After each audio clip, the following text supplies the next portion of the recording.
Alright, as you know, I'm a book person. I have worked in libraries, bookstores. I spent a lot of time just reading. Part of it was just because it was the most reasonable way for me to pass my time. Cut to today, I have made an assortment of friends who are also very into books. And the question that I ask them almost all of the time is, what are you reading?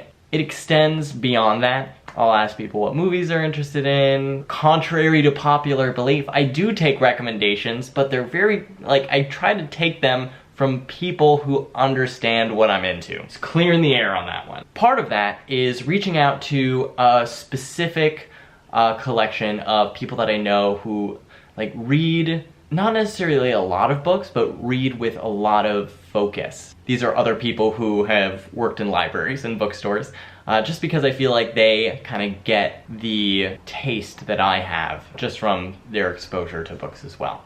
Anyway, digression. I will ask some people what they're reading, and I try to just keep tabs on it just so I know who's popular. Books can often be a very solitary endeavor, and by hearing about what folks in my circles are reading, I can get an accurate picture as to what we all are collectively interested in.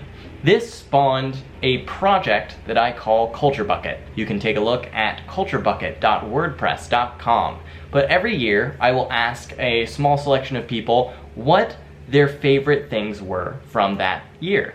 It's a best of list. You've probably written one of these of just like, hey, it's the end of the year, here are my favorite movies, songs, albums, whatever. Previously, it was a little bit labor intensive because I would have to reach out to these people individually, and sometimes they would respond, sometimes they wouldn't. I had to format their shit. It was fine.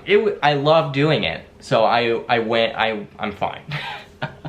I'm trying to do this better in 2019. So I'm taking CultureBucket and just opening it up and saying, hey, if you are seeing this video and you think you can put together a best of list of books, movies, video games, what have you, for 2019, I'd love to see it. If you need some pointers, you can go to culturebucket.wordpress.com/submissions, and you can see just the general framework of how I put these lists together, how other people put these lists together, and how to get them to me so that I can publish them on the Vloggo. I find that it's just a fun community building project for the end of the year, when usually we're reflecting on what did I do in 2019, just so I can go into 2020 with 2020. I'm not going to use that. Almost all the submissions previously were text, just because that's the easiest for me to copy and paste and publish on a blog. However, if you want to submit a video of your best of 2019, I would love to see that as well. There is a Google form, you'll find a link for it on the submissions page, and just submit either the text, video, whatever through that.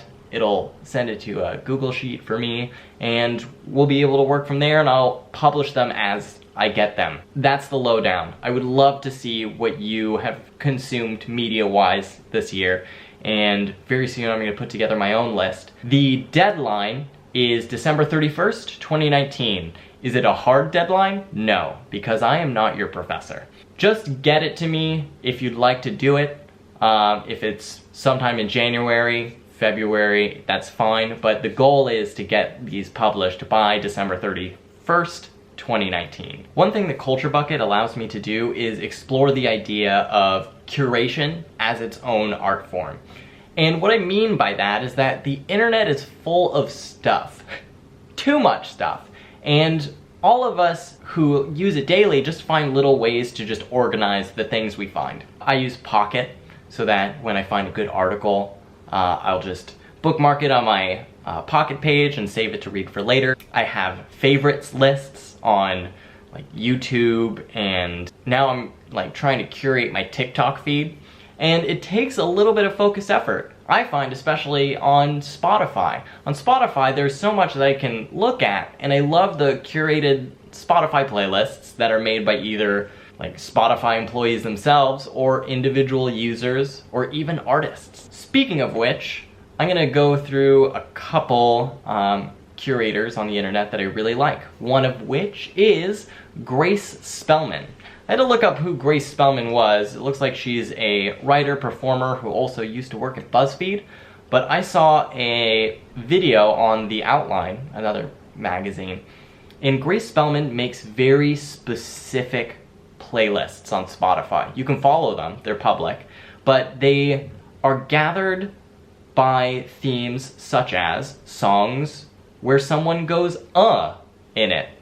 I'm looking at them right now. Songs with organ in it. Car chase songs from movies. Songs that have like a spoken intro to it. Songs with hand claps or snaps. I find that this is a cool approach to just take too much information and just focus on a tiny little thing, and that's part of what I love about the internet. To move on, some of you may have heard of or been to this site, Brainpickings.org.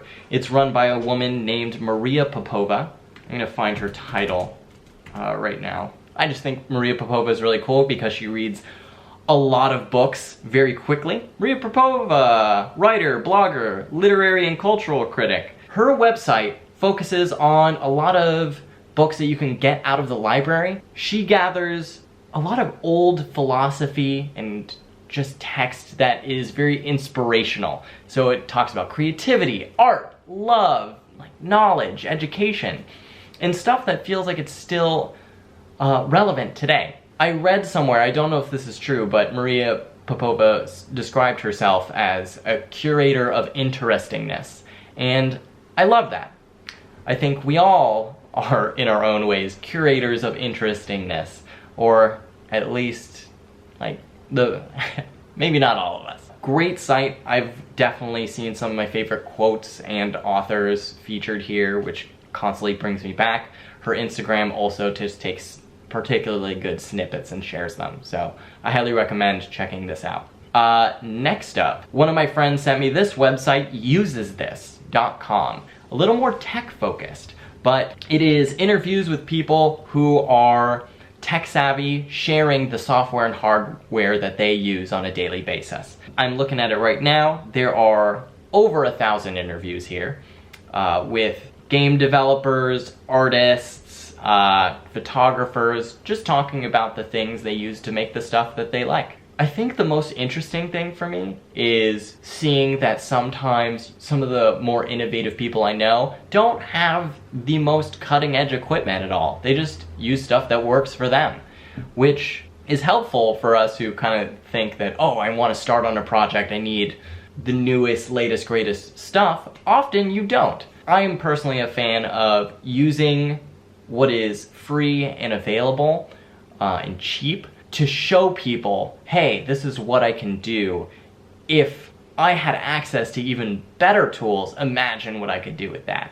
Those are some examples of curation as art, and I hope to bring all y'all into this hype because it's a lot of fun, and I want to see what you are interested in this year. Any kind of media, it can be your favorite rocks. I would love to see that. Please check out culturebucket.wordpress.com/submissions if you're interested in participating. And again, the deadline is December 31st, 2019, but I'm not holding you to it, and I'm not grading you. So, thank you for listening. The first take was brutal, and this take, I think, was so much more cohesive.